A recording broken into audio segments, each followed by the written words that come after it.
Hare Krishna, welcome to our daily blog. আমাদের বাড়ি সবারই প্রায় জন্মদিন জুলাই আগস্ট মাসে, এরপর আবার অক্টোবর নভেম্বর। এ কারণেই এই মাসে বার্থডে ব্লগ বেশি আসছে। ওই যে গত পরশু ভিডিও দিয়েছিলাম, তার পার্ট 2 বলেছিলাম আনবো, তাই সুদর্শন সংকর্ষণ প্রায় অস্থির হয়ে গিয়েছে কবে নতুন ভিডিও আসবে। আমরা বিভিন্ন জায়গাতে ঘুরে অবশেষে সন্ধ্যায় বাড়িতে আসি। বাড়িতে এসে আমি মাকে টুকটাক রান্নায় সাহায্য করি। এদিকে সুদর্শনের জিজু তাকে বার্থডের জন্য রেডি করিয়ে দিচ্ছে।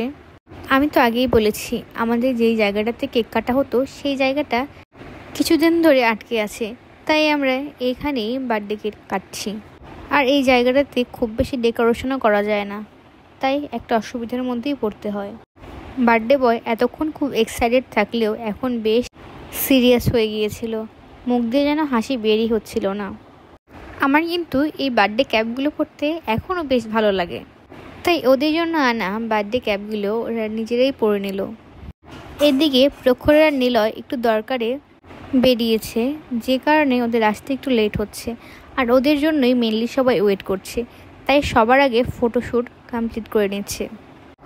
এই তো আমরা ঘরের মানুষরা মিলেই ওর বার্থডে সেলিব্রেশন করছিলাম। তারপর আমার পেশাতো বোন বৃন্দা, সুদর্শন সংকর্ষণের মামা এবং একে একে বাকিরা ফটো সেশন করতে শুরু করে। কেউ কোনো একটা মজার কথা বলায় অবশেষে বার্থডে বয়ও হেসেছে। আমার শ্বশুর মশাই তার বেআইনদের সাথে ছবি তুলে নিচ্ছে।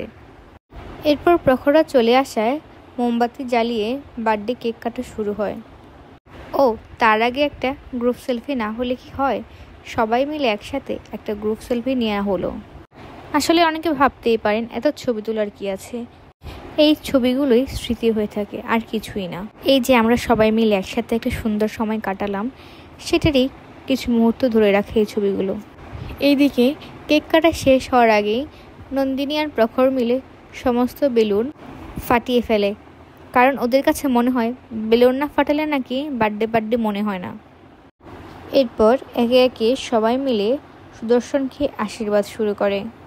সবার আশীর্বাদের জিনিস আর ইন্ডিভিজুয়ালি না দেখালাম, কারণ সবাই সে একইভাবে আশীর্বাদ করছে, কেক খাওয়াচ্ছে, ধান দুব্য দিচ্ছে। ওরা তো গিফট পেয়ে অনেক খুশি, আর ওই গিফটের প্যাকেটে কী আছে তা বারবার জানতে চাচ্ছিল। আমার কিন্তু গিফট আনবক্স করতে খুব ভালো লাগে। সুদর্শন ওর মন মতো খেলনা পেয়ে অনেক খুশি হয়েছে। এবার চলে আসি প্রসাদের কাছে। প্রসাদে ছিল বান্দুরা স্পেশাল রসগোল্লা, লুচি, পায়েস, বিরিয়ানি, সালাদ, রসা। এই তো। ও আচ্ছা, আরেকটা জিনিস বলতে ভুলে গেছি, সেটা হচ্ছে বার্থডে কেক।